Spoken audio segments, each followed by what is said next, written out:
Evangelho de João, capítulo de número 20, verso de número 10, diz assim: Então os discípulos voltaram para casa. Maria, porém, ficou chorando junto à entrada do sepulcro. Enquanto chorava, abaixou-se para olhar para dentro do sepulcro e viu 2 anjos vestidos de brancos, assentado onde estivera o corpo de Jesus, uma à cabeceira e outra aos pés. E os anjos perguntaram: Mulher, por que choras? Ela respondeu: Levaram o meu Senhor e não sei onde o puseram. Tendo dito isso, voltou-se e viu a Jesus ali em pé, mas não percebeu que era Jesus. Amém? Feche os seus olhos aí um minutinho nesta noite. Soberano Deus, eterno Pai, nesta noite, Jesus, abrimos o nosso coração a Ti, meu Deus. Queremos Te pedir nesta noite, Senhor, que a Tua presença esteja sobre o Teu povo. Que nesta noite, Pai amado, Tu venhas abrir o nosso coração, venhas abrir o nosso entendimento, Pai, para que nós venhamos compreender, ó meu Deus querido, aquilo que o Senhor deseja falar aos nossos corações nesta noite. Em nome do Senhor Jesus Cristo, Te peço, Pai amado, ministra sobre o nosso coração hoje cura, ministra sobre o nosso coração nesta noite, Pai, renovação do Espírito. Que nesta noite, meu Deus querido, nós venhamos abrir a nossa visão espiritual e possamos, ó Pai, compreender que o Senhor está conosco, que a Tua presença, meu Pai querido, é aquilo que nos faz seguir adiante. Que no nome do Senhor Jesus Cristo, nesta noite, meu Pai, que o nosso coração venha estar aberto para receber a Tua palavra. E a igreja que crê, dá uma salva de palmas, toma o teu assento. Aleluia, toma o teu assento nesta noite. Aleluia. Aleluia. Vamos conversar um pouco sobre este texto hoje. Hoje não é culto de ceia, mas eu preciso falar sobre isso hoje. Amém? Amém. Prometo que hoje vai ser leve. O evangelista estava assustando os irmãos já antes da hora. Glória a Deus. Irmãos, o texto que a gente leu aqui, capítulo 20 do Evangelho de João, vai narrar para nós ali os primeiros instantes após a ressurreição de Cristo. E fica bem evidente para nós aqui que os discípulos, tanto os discípulos quanto as mulheres que estavam ao redor de Jesus, eles não haviam compreendido o que estava acontecendo. Por exemplo, Jesus vem afirmando ser Ele o libertador, afirmando ser Ele o Messias, afirmando ser Ele o Filho de Deus. E Jesus vem falando a respeito de muitas profecias do Antigo Testamento que falavam a respeito do Messias sofredor. Então nós nos deparamos aqui com o texto e nós percebemos que tanto as mulheres, porque o texto só menciona Maria, mas o mesmo texto lá no capítulo 24 de Lucas diz que era Maria Madalena e mais algumas mulheres que foram ao sepulcro. Mas é interessante que aqui no capítulo 20 se cumpriu aquilo que a lei, os profetas e o próprio Jesus vinham falando. Todo o Antigo Testamento falava a respeito do sofrimento do Messias. Por exemplo, Isaías 53 fala sobre o servo sofredor, e eu sempre leio aqui na ceia, os irmãos eram para saber de cor, de tanto que eu falo na ceia esse texto, faz parte da nossa cerimônia de ceia. Os Salmos de capítulo 22, por exemplo, narra detalhes da crucificação. Aleluia. Nós temos algumas profecias. O Salmo 22 começa com o salmista dizendo: Eli, Eli, lema sabachthani. Abre o salmo dizendo: Deus meu, por que me desamparastes? Apontando diretamente para aquilo que Jesus diz quando está na cruz. É Jesus quem diz: Deus meu, por que me desamparaste? No mesmo capítulo 22 do Salmo, no versículo 14, o salmista escreve dizendo: os meus ossos desconjuntaram. Tá, pastor, onde é que se cumpriu isso? A cruz que Jesus foi crucificada era para quem? Barrabás. Barrabás era um homem grande. Então é óbvio que a cruz, que o poste que Jesus carrega não era para ele, era para Barrabás. Então acontece que quando eles pregam a primeira mão de Jesus, era feita uma cava na madeira, para que o prego entrasse mais fácil. Quando foram pregar a outra mão, o braço não alcançava. Então eles puxaram o braço, e o braço desconjuntou. Então detalhe que o Salmo 22 já falava sobre isso. Zacarias capítulo 12, versículo 10, diz assim: sobre a casa de Davi e sobre todo o meu povo, sobre os habitantes de Jerusalém, derramarei do meu espírito de graça, e olharão para mim a quem transpassaram e chorarão. Aleluia. Quando Jesus está na cruz, padecendo, e os soldados veem que os dois ladrões estão vivos ainda, eles correm para quebrar as pernas deles para que morressem de uma vez. E quando eles quebram as pernas dos dois ladrões, eles chegam também para quebrar as pernas de Jesus. Só que está escrito em Salmos também que nenhum dos seus ossos seria quebrado. Então eles vendo que Jesus já tinha morrido, a Bíblia diz que um soldado pegou uma lança e cravou no seu lado e jorrou água e sangue. Mas é interessante que tudo isso os discípulos viram. Aleluia. 3 anos e meio os discípulos estão do lado de Jesus. 3 anos e meio aquelas mulheres estão do lado de Jesus. Eles ouviram tudo que Jesus dizia de si mesmo. Marcos capítulo 8, versículo 31 diz assim: e começou a lhes ensinar que era necessário que o Cristo padecesse, que fosse morto e ao terceiro dia levantasse dos mortos. Jesus ensinou para eles isso. Aleluia. Jesus disse: eu dou a minha vida por resgate de muitos e tenho poder para tomá-la de volta. É Jesus dizendo: eu tenho poder para entregar minha vida e tenho autoridade para ressuscitar novamente. Jesus está ensinando os seus discípulos. Glória a Deus. Está entendendo, gente? Aleluia. Você está me dando medo, gente, nessa vida, não é possível. João capítulo 3, versículo 16. Um homem chamado Nicodemos, que é um dos homens sábios da sua época, a Bíblia diz que ele é o príncipe dos mestres, ele é o maioral, e ele vem até Jesus porque ele decide que ele quer conhecer Jesus. Ele já sabe que querem matar ele, e ele chega para Jesus e diz para Jesus: eu sei que tu és mestre.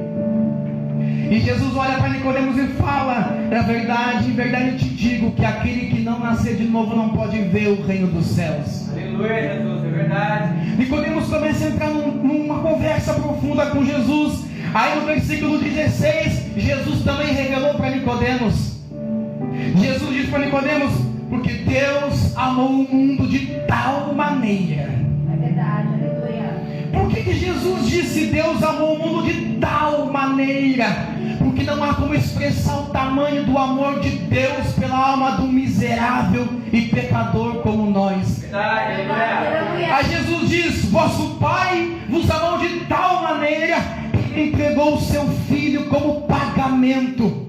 Que entregou o seu Filho para que todo aquele que nele crê não pereça, mas tenha vida eterna. Aleluia. Glória a Deus, aleluia. Jesus falando que morreria e que ressuscitaria. No versículo 17, Jesus segue dizendo para Nicodemos: porque Deus enviou o seu Filho para que todo aquele que nele crê não pereça, mas tenha vida eterna. Aleluia. João capítulo 2, versículo 19, Jesus chega perto do templo e os discípulos estão impressionados com a beleza do templo, e Jesus diz para eles: derrubarei este templo e em 3 dias tornarei a levantar de volta. Aí olhavam uns para os outros e falaram: ele é louco? Quantos anos para construir um templo? Ele diz: em 3 dias tornarei a levantar. Aí o versículo 20 diz bem assim: mas quando Jesus ressuscitou, os discípulos entenderam que ele estava falando do seu próprio corpo. Mas o texto de 2:20 diz que depois que ele ressuscita, que os discípulos entenderam, porque quando ele estava morto, ninguém entendeu nada. Todo mundo entendendo? Amém. Eles não tinham compreendido aquilo que Jesus tinha dito.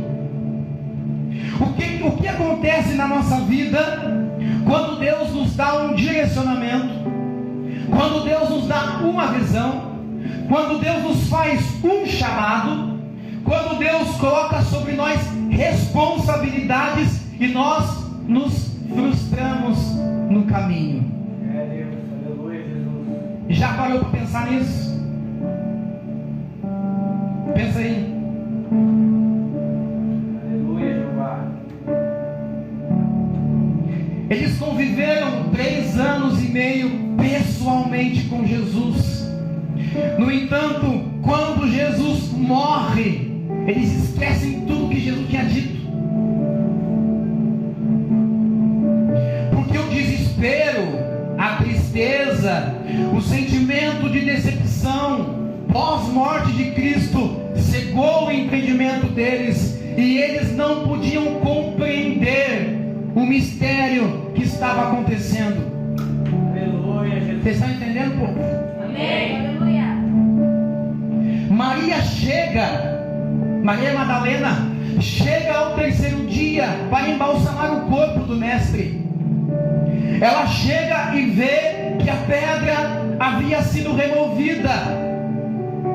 Hoje nós que conhecemos a história, se voltássemos no passado e nos deparássemos com essa cena, nós voltaríamos do sepulcro pulando, sorridente e anunciando que o nosso mestre ressuscitou. Mas quando Maria chega e olha, ela sente tristeza e decepção. Ela chama Pedro, vai João junto. Eles chegam e veem o sepulcro vazio, e em nenhum momento eles se lembram daquilo que Jesus havia dito antes de ir para Jerusalém. Jesus disse: estou indo para Jerusalém. Quem quiser vir após mim, abre mão da própria vida, toma a sua cruz e siga-me. Porque vão procurar me matar e me prender, e vão fazer tudo comigo. Antes de ir preso, Jesus fala isso. Aleluia. Você está entendendo? Amém. No entanto, agora, o mestre, o Salvador, o Rei prometido em Zacarias 14:9, que diz: naquele dia o Senhor será rei sobre toda a terra, um será o Senhor, também um será o seu nome. Aleluia. O mesmo Cristo que chegou à beira do sepulcro de Lázaro 4 dias morto, e Jesus brada da porta do sepulcro dizendo: Lázaro, venha para fora, e o morto saiu em vida. Este Cristo está morto e enterrado.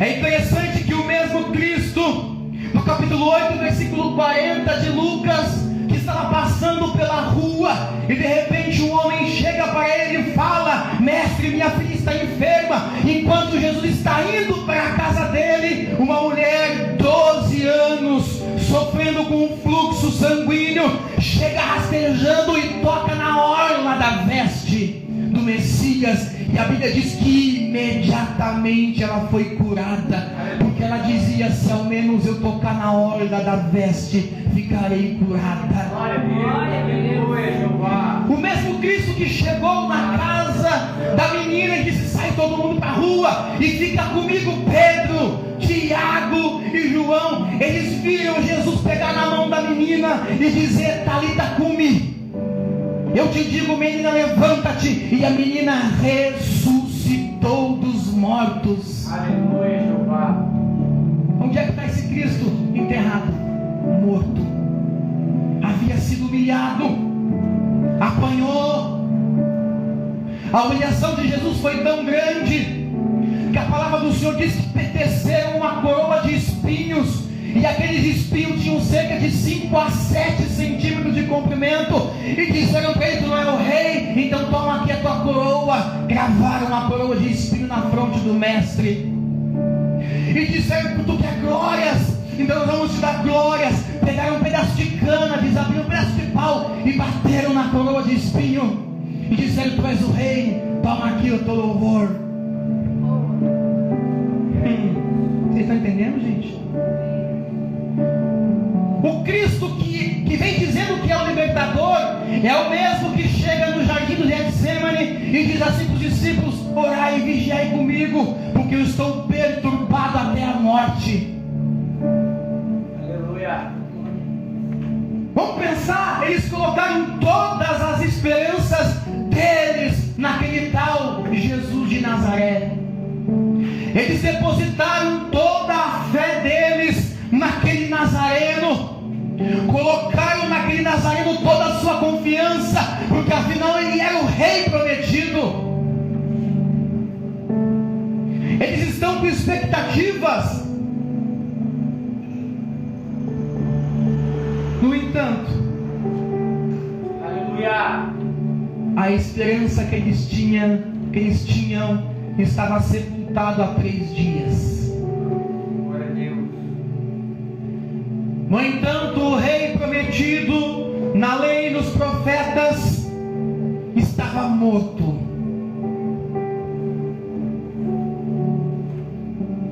E quando as nossas esperanças morrem, quando as nossas expectativas falham, quando as coisas não acontecem conosco do jeito que a gente pensou, porque os discípulos pensavam uma coisa e o plano de Deus era outro. Verdade, aleluia. Quando as coisas saem do nosso controle, o que se abate sobre nós é o desespero. Não é verdade? Aleluia. O que se abate sobre nós é a dor de ter perdido aquilo sobre o qual nós estávamos depositando todas as nossas forças. Eles tinham colocado toda a fé deles sobre esse tal Jesus, mas ele está morto. É Deus, aleluia. Vamos lá? O que nós fazemos quando no decorrer da nossa vida nós não conquistamos aquilo que nós queríamos? Pensou? Qual é a reação da nossa alma quando nós escutamos um direcionamento de Deus e nós saímos a caminho para cumprir aquilo que o Senhor nos colocou em nossas mãos e as coisas acontecem totalmente ao contrário? Quem já se deparou com isso? Amém. Levanta a mão, levanta as duas. Você já se deparou com a dor da decepção, do engano, porque eles se sentiram assim. 3 anos jogados fora. Aleluia. Pedro voltou a pescar. Os discípulos voltaram para a vida deles. Marta, ela vai até o sepulcro de Cristo para ver o cadáver mais uma vez, pela última vez. Vocês estão entendendo o que eu estou falando? Aleluia. Quando ela chega para olhar para a sua dor, porque a dor dela era o Messias morto, a dor dos discípulos era ver o Senhor naquele sepulcro, e eles retornam para ver o corpo lá. Quando Marta chega e ela vê que o corpo havia sido roubado, pensa no desespero, minha gente. Eu tive a experiência de entrar na sala do hospital VML e ver uma pessoa amada lá, e eu sei bem como é que é. Pensa na dor. Já tinha visto tudo o que aconteceu, e ela vai lá para ver aquilo que tanto lhe causava mal. É interessante que esse sofrimento todo cegou-lhes o entendimento, de modo que eles não entenderam que o corpo estava lá no sepulcro, mas o espírito não estava lá. Verdade, aleluia. Aquele momento de tribulação e de dor que se abateu sobre eles era momentâneo, porque na verdade aquilo que Cristo estava fazendo nas regiões espirituais iria trazer libertação para todos que crescem na pregação do túmulo vazio. Eu já disse uma vez aqui que para muitos o símbolo da Páscoa é o peixe, para outros o símbolo da Páscoa Mas para nós o símbolo da Páscoa é um sepulcro vazio, porque ele já não está lá, ele já ressuscitou. Eles não compreenderam que aquele momento que saiu fora do âmbito de visão deles, saiu de fora da sua capacidade de compreender, porque a palavra do Senhor diz assim: os meus pensamentos não são os vossos pensamentos, os meus caminhos não são os vossos caminhos. O que Deus está querendo dizer pela boca de Isaías? Que Deus opera de maneiras que nós não compreendemos. Que Deus planejou para nós caminhos que nós nem sequer imaginávamos que iriam trilhar. Glória a Deus. Então os discípulos estão perdidos porque eles esbarraram na sua limitação física e espiritual e sentimental. Sabe o que Deus estava falando comigo essa semana? Que existem algumas pessoas aqui entre nós que esbarraram na sua limitação, não conseguem ver além. Glória a Deus, aleluia.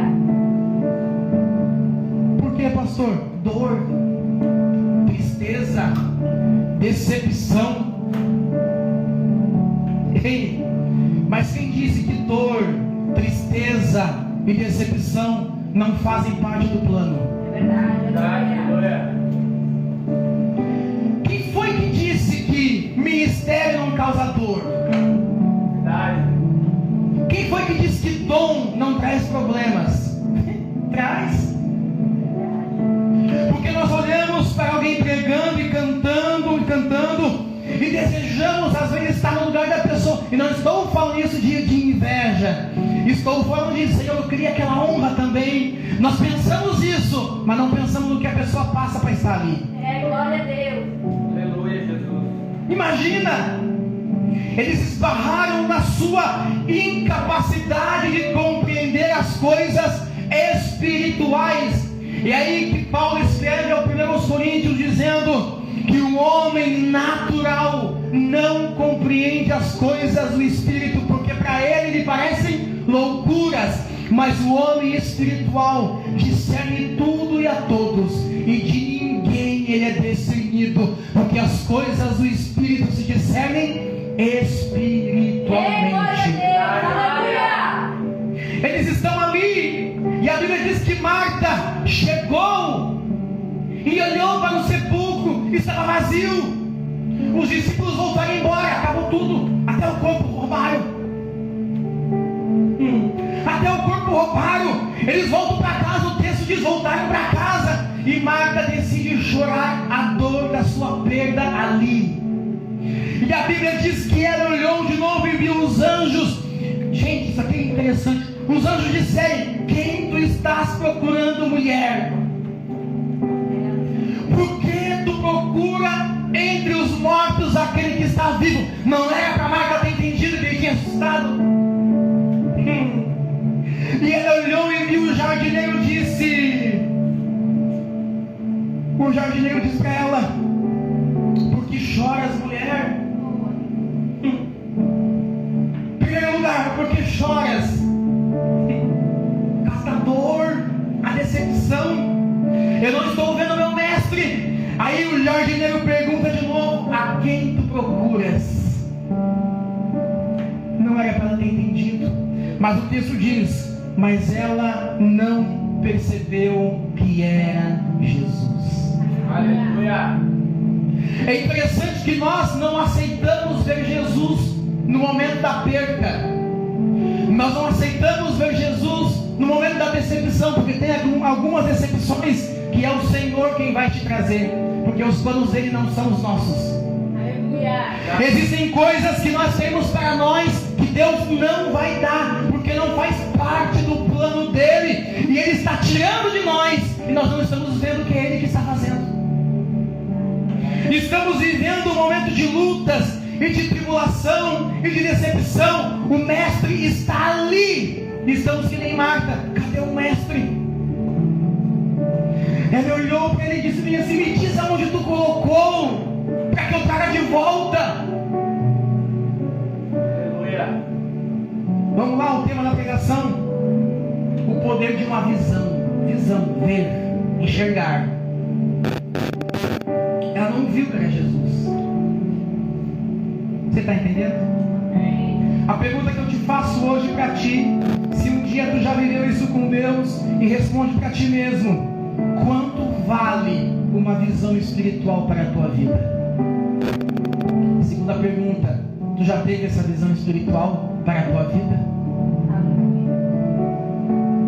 Quais efeitos uma visão espiritual traz para nós? Estou falando de vida com Deus, ministério, chamado. Você já teve esse encontro com Deus, de Deus te fazer compreender pelo menos um pouquinho daquilo que Ele tem contigo? Porque é impossível você ser chamado e não receber uma missão. Impossível. Impossível. Quanto vale? Todo mundo vivo? Amém. Meu Deus do céu, gente. Me ajuda aí. Uma visão espiritual, em primeiro lugar, nos guia por lugares desconhecidos. Como assim, pastor? Quem tem visão espiritual caminha em lugares desconhecidos. Quem tem visão espiritual caminha por caminhos que ele não conhece, mas quem conhece é o Senhor. É por isso que o salmista escreve no Salmo 119: lâmpada para os meus pés é a tua palavra e luz para os meus caminhos. Ele está dizendo: eu não sei aonde caminho, não sei qual o caminho que o Senhor tem para mim, mas a tua palavra me abre a visão. Exemplo: Abraão, capítulo 12 de Gênesis. A palavra do Senhor diz que Deus apareceu a Abraão e disse: sai-te da casa de teu pai, sai-te do meio da tua parentela e vai para o lugar que eu ainda te mostrarei, e farei de ti uma grande nação.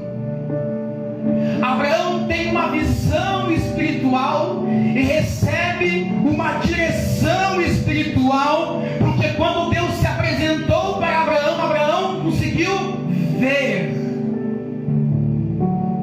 Abraão conseguiu entender aquilo que Deus estava depositando nas suas mãos. E Deus faz 5 promessas a Abraão aqui, só porque Abraão teve condições de ver o que Deus estava colocando na mão dele. Primeira promessa, ele diz: farei de ti uma grande nação. Primeira promessa. Segunda promessa: te abençoarei. Terceira promessa: engrandecerei o teu nome. Quarta promessa: tu serás uma bênção. Quinta promessa: darei toda esta terra aos teus descendentes. Glória a Deus, aleluia. Aí o versículo 9 do capítulo 12 de Gênesis diz assim: depois que Abraão viu a Deus, teve visão espiritual, diz assim: e Abraão continuou o seu caminho sempre ao sul, sendo guiado por Deus, sendo guiado por uma visão espiritual, sendo guiado por um direcionamento espiritual. E quer saber? Em nenhum momento ele duvidou da direção que Deus tinha dado a ele. Glória a Deus. Romanos capítulo 4, do versículo 19 ao versículo 21, diz que Abraão se manteve sem enfraquecer na fé, não atentando para a sua limitação física e nem para as condições do seu corpo sem vigor. Também não atentou para as condições do útero de Sara, que não podia gerar. Mas a Bíblia diz: ele não duvidou e foi fortalecido na fé, dando glórias a Deus. Glória a Deus. Aí Paulo diz assim: estando ele certíssimo, estando ele convicto, tendo ele toda a certeza que aquele mesmo Deus que deu a visão no capítulo 12, que aquele mesmo Deus que fez a promessa no capítulo 12, era também poderoso para cumprir tudo que tinha dito. Glória a Deus, aleluia, Jeová. Aleluia. Quando você é guiado por uma visão, você não se perde porque o cadáver está no sepulcro.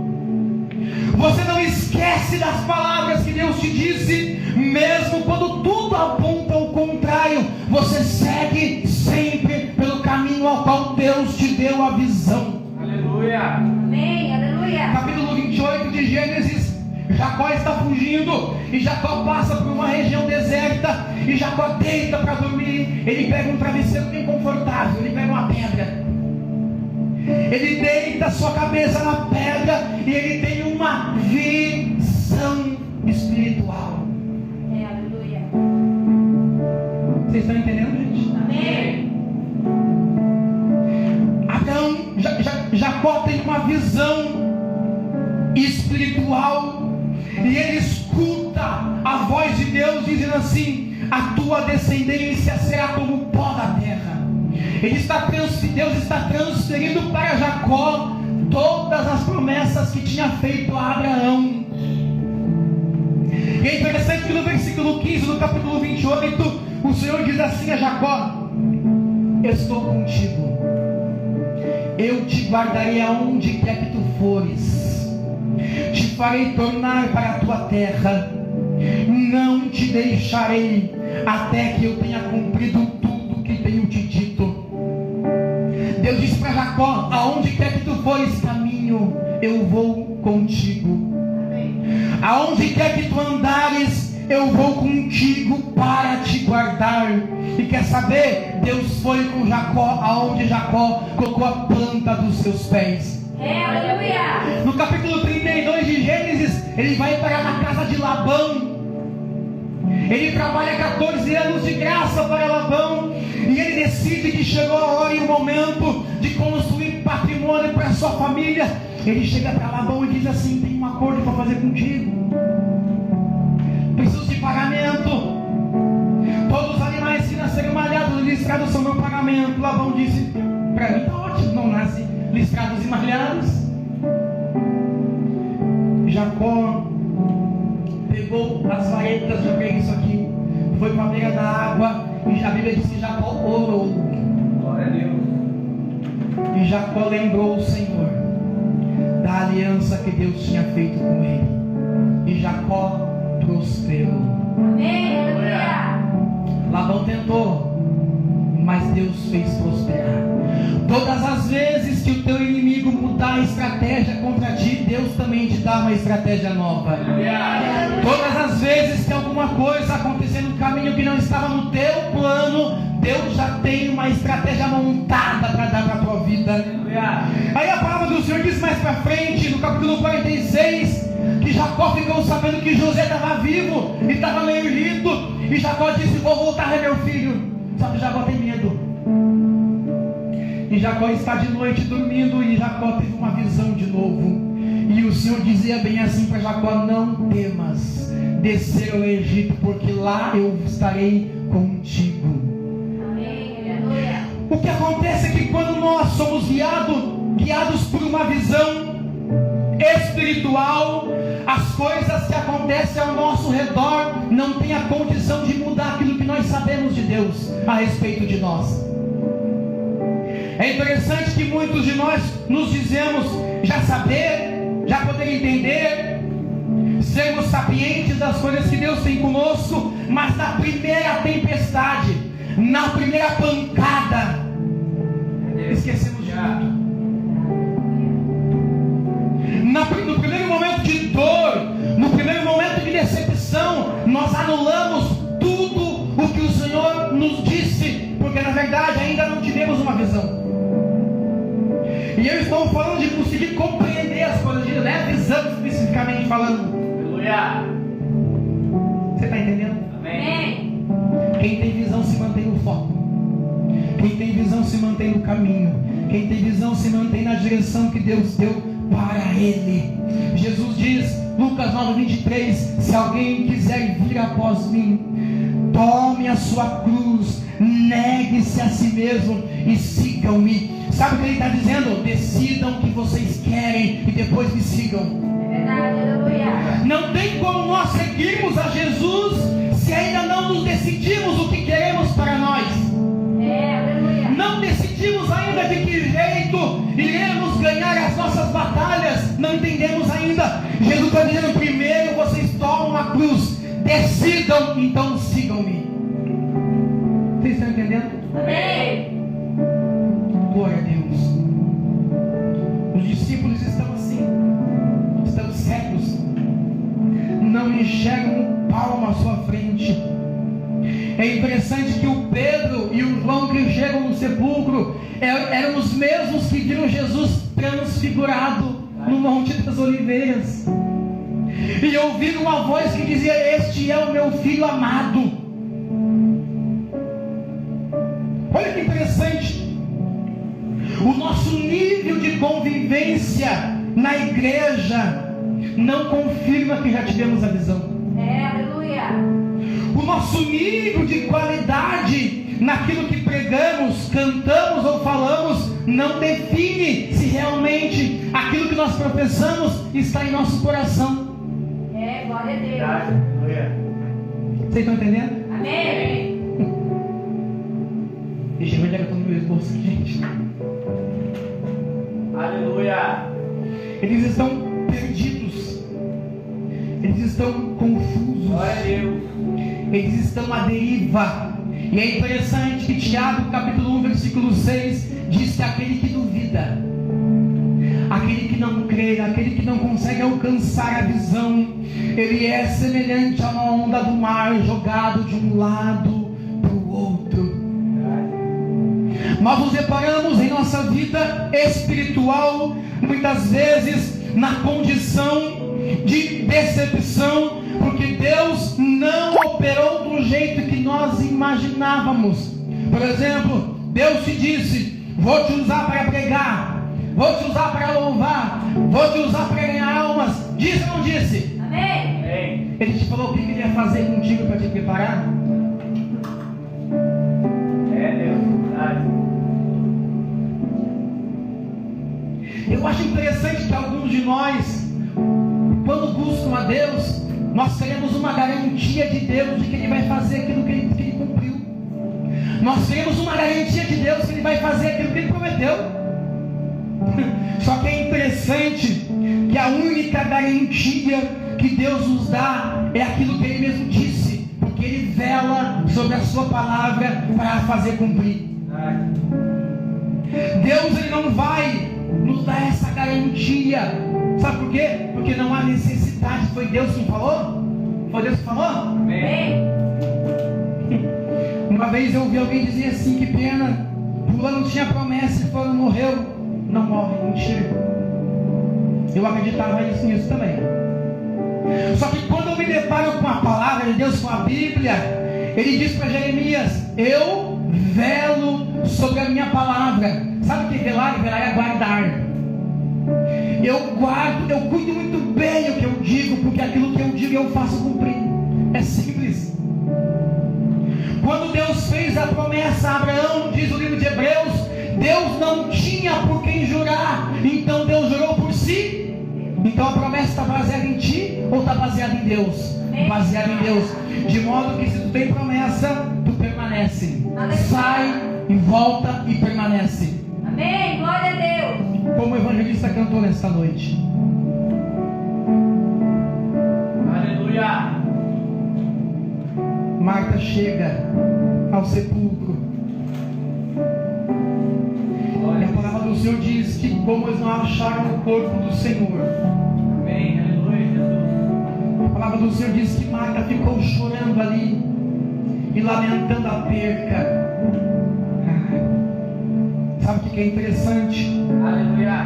É que é difícil louvar a Deus no momento da dor mesmo. Glória a Deus. Aleluia. É difícil conseguir dar glória a Deus quando nós não alcançamos aquilo que nós queríamos. É Deus. É difícil a gente se manter fiel a Deus quando algumas coisas acontecem no caminho que apontam para nós uma direção contrária. Só que na verdade no mundo espiritual Deus escolheu justamente estas ocasiões para se fazer conhecido a nós. Aleluia. Jó capítulo 42. Jó é um homem temente a Deus, sendo arduamente provado por Deus. Aí ele fala bem assim: eu só te conhecia de ouvir falar, eu só te conhecia das experiências dos outros, eu só ouvi dizer de ti como tu foi com Abraão. Mas no entanto hoje em que momento? No momento da dor de Jó, no momento da perca de Jó, no momento da enfermidade de Jó diz, mas hoje eu te vejo. Glória a Deus. Aleluia. Hoje eu tenho visão espiritual de quem o Senhor é. É por isso que Jó diz para os amigos deles, bem sei que o meu Redentor vive e que por fim se levantará sobre a terra em meu favor. É interessante que Marta chega e ela se prostra para olhar para o problema. Qual é o problema? O mestre morto. A Bíblia diz que ela se inclinou, se abaixou para olhar. Aleluia. E só quando ela se inclina, chorando, para olhar, é que ela vê. Somente quando Marta desce, quando Maria Madalena desce, o que a Marta fez na pregação, meu Deus? Somente quando Maria desce, chorando, tentando entender o que estava acontecendo, a cabeça entrou em parafuso, é então que ela tem uma visão. Você já tentou orar? Fala a verdade. Você já tentou orar sobre essa situação que você está passando? Você já tentou orar, não para questionar Deus, mas para entender por que Deus está fazendo assim? Já fez isso? Aleluia. Você já dobrou, já se prostrou de joelhos perante Deus, sem entender o que está se passando, mas tentando entender o que está havendo? Já experimentou fazer isso? Porque nós temos a mania de não buscarmos a Deus diante das circunstâncias e nós buscar socorro em outros meios, em outros métodos. Eu sempre digo aqui e falo, nós somos pentecostais, nós cremos nos dons do Espírito Santo, glória a Deus, mas nós somos mais adeptos a buscar revelação do que buscar Deus. Nós somos mais adeptos a buscar aquele que profetiza do que dobrar o joelho e orar. Porque quer saber? Os discípulos foram embora, mas quem ficou? Maria ficou. Aleluia. Por que só quando os discípulos foram embora Maria teve a visão? Porque existem visões que Deus quer te dar no teu íntimo, no meio da tua dor, e não cabe eu no meio, é só você e Deus. Aleluia. Existem coisas que você vai se matar jejuando e Deus não vai levantar um profeta para te falar, porque Deus espera que você busque nele compreender o que está acontecendo. Aleluia. Os discípulos chegaram e olharam e não entenderam e foram embora. Está morto mesmo, não tem o que fazer. Voltaram para sua casa, mas Maria ficou ali. Eu não aceito isso que está acontecendo. Aonde está o corpo do mestre? Aleluia, Jesus. Porque Jesus ali para ele simbolizava tudo. Apontava para o seu plano de vida, para a sua salvação. A sua fé estava firmada ali. E ela diz: eu não entendo por que está morrendo a minha fé, por que os meus sonhos estão se perdendo, por que aquilo que eu depositei, minha confiança está se indo. E ela está ali sozinha. Então ela vê. Aleluia. Ela vê. Glória a Deus. Mas a Bíblia diz que ela viu os anjos e ela continuou chorando pelo Messias morto, que não estava mais morto. Vamos traduzir? Deus já te mostrou o caminho. Aleluia. Deus já te mostrou a solução. Deus já te deu a direção. Por que tu estás chorando um mal que Ele já tirou de ti? Aleluia, Jeová. Quem foi que mandou eles lá no sepulcro de Jesus no terceiro dia? Onde é que está escrito no texto aí? É Deus. Foram ver o sepulcro porque quiseram.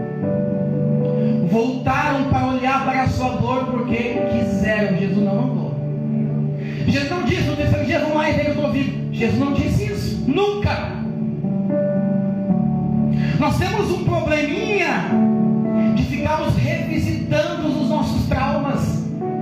Nós temos a mania de revisitar as nossas dores e decepções, e quando acontece isso, estamos cegos e não conseguimos enxergar. Aí o anjo diz assim: ele não está aqui, porque tu procuras entre os mortos aquele que está vivo. E Marta não enxerga o que está acontecendo. Capítulo 24 de Lucas diz que os discípulos voltaram embora depois de ter tido essa experiência aqui. Eles estão indo a caminho de Emaús, estão conversando, tomados de tristeza e de decepção. Eles estão falando sobre a morte de Jesus, e a Bíblia diz que Jesus se apresentou no caminho para eles. Aleluia. E este homem chegou no caminho, chegou perto dos discípulos e disse: do que vocês estão conversando? E a Bíblia diz que os discípulos estavam como que cegos, estavam como que de olhos fechados e não viram que era Jesus. E começaram a dizer: por acaso tu é estrangeiro aqui? Tu não sabe o que foi feito com Jesus? Varão aprovado por Deus, usado por Deus com todos os sinais de prodígios e maravilhas. 24, versículo 10 de Lucas. Aleluia. Ele foi morto e tudo mais. E o Jesus dizia assim: tá, mas peraí, vocês não sabiam que a lei disse que era necessário que o Cristo padecesse todas essas coisas e ao terceiro dia ressuscitasse? Jesus aparece para eles, está pregando para eles, falando com eles, apontando uma direção para eles. Eles estão... Traduz o que eu quis dizer com isso ou não? Não precisa, né? Jesus caminhando do lado, apontando, fazendo com que entendam, mas o foco deles está na dor e na decepção. Aí Jesus diz assim para nós hoje: onde estiver o teu tesouro, aí também está o teu coração. Aonde é que está o teu coração nessa noite?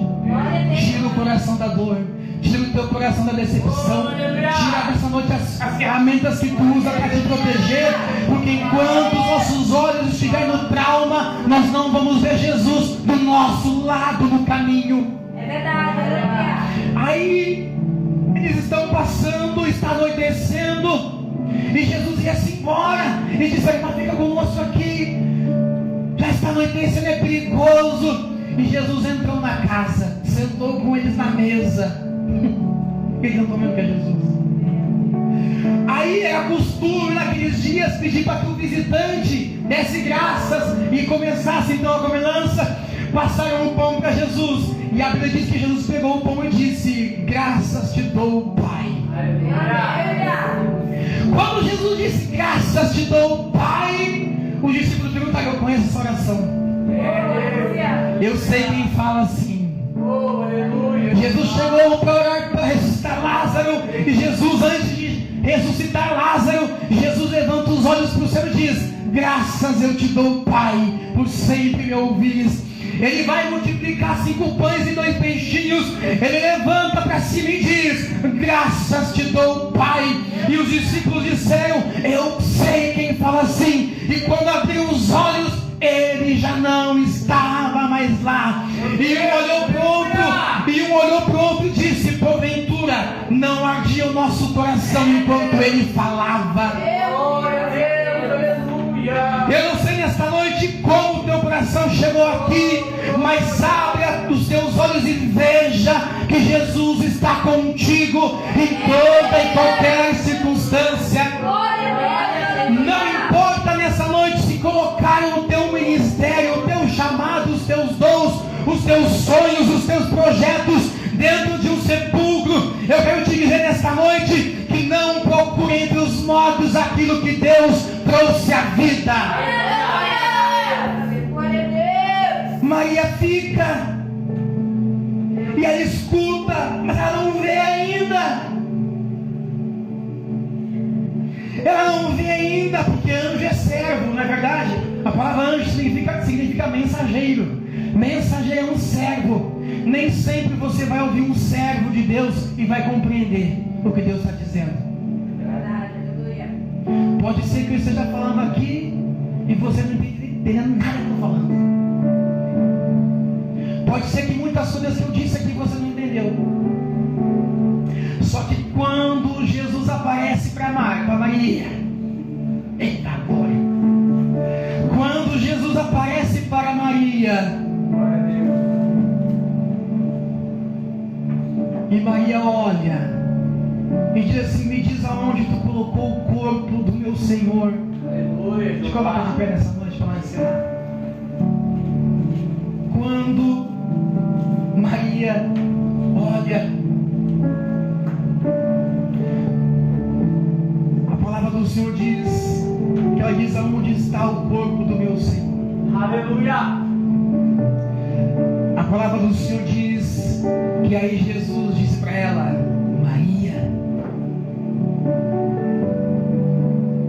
Glória. Quando os anjos, os servos, os mensageiros falaram, ela não entendeu. Porque existem coisas que não sou eu quem tem que te dizer. Existem coisas que Deus quer te falar. Mas para isso você precisa abrir a tua visão. Para de olhar para as tuas dores e dificuldades. Aleluia, Jeová. Para nesta noite de olhar para o sepulcro e põe os teus olhos em Jesus. Aí quando Maria ouviu Jesus falar o nome dela, a Bíblia diz que Maria cai e diz: Rabi, Meu Deus. Aleluia. Raboni, mestre, meu bom mestre. Glória. Aleluia. Quando Jesus fala aos nossos corações, nós sabemos que é Jesus que está falando. Santo, santo. Quando Jesus se dirige ao meu coração e ao teu coração, as circunstâncias desabam por terra, porque quando a voz de Deus entra, nós sabemos é Deus quem está falando. E Maria diz: Senhor, meu mestre. Jesus diz: calma, mulher, eu ainda estou aqui, não fui. E a Bíblia diz que ela volta correndo e começa a dizer: venham, eu vi ele. Ele está vivo. Glória. Ele já ressuscitou. Glória teu nome, Senhor. Quando nós temos uma visão, Deus tira a gente do momento de dor e nos faz pregador de boas novas. Aleluia.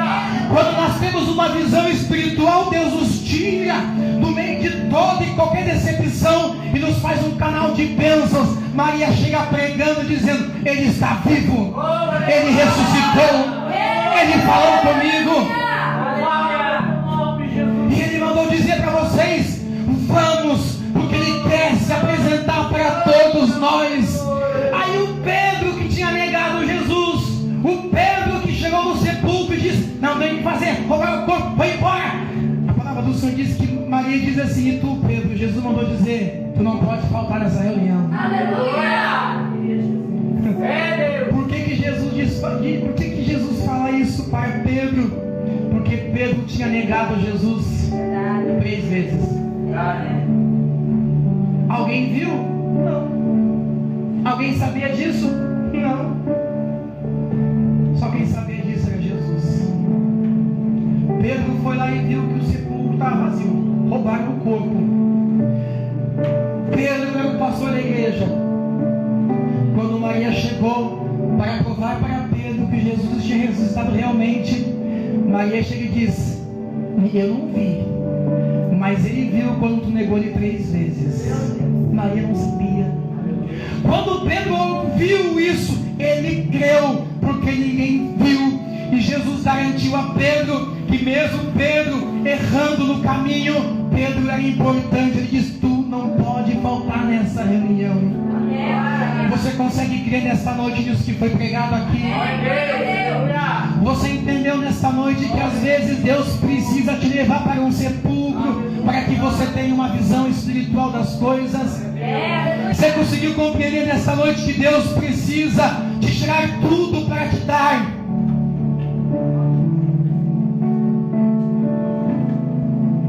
Você conseguiu compreender que de vez em quando os nossos sonhos têm que morrer para ressuscitar em Deus? Precisa, gente, é difícil, mas tem que acontecer. Só que a garantia é que Jesus está sempre presente. Abra os teus olhos hoje e veja que Deus está contigo. Amém? Dá uma salva de palmas a Jesus.